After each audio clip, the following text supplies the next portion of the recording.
Guy Fawkes Day.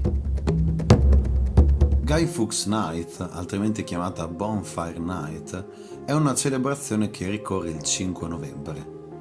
La storia della tradizione si ricollega agli eventi del 5 novembre 1605, quando Guy Fawkes, membro del Gunpowder Plot, venne arrestato mentre si trovava di guardia a dei barili di esplosivo posti nei pressi della Camera dei Lords.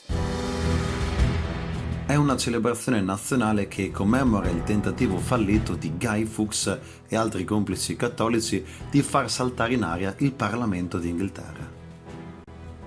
Si celebra il fatto che Re Giacomo I d'Inghilterra fosse sopravvissuto all'attentato. Le persone fecero esplodere dei fuochi d'artificio per tutta Londra. Un mese dopo, l'introduzione dell'atto di osservanza del 5 novembre rafforzò l'evento come festività pubblica annuale per ringraziare Dio del fallimento del complotto contro il sovrano.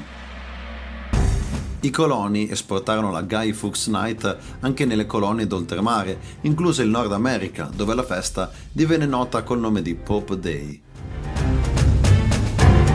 Anche se fa piacere conoscere la storia di una nazione, è importante non partecipare a eventi che celebrano la storia di una nazione o la sua indipendenza. Parlando dei suoi discepoli, Gesù disse: «Loro non fanno parte del mondo, proprio come io non faccio parte del mondo». Perché è da evitare l'indipendenza da Dio. Se vuoi saperne di più, in descrizione c'è un link più dettagliato sull'argomento.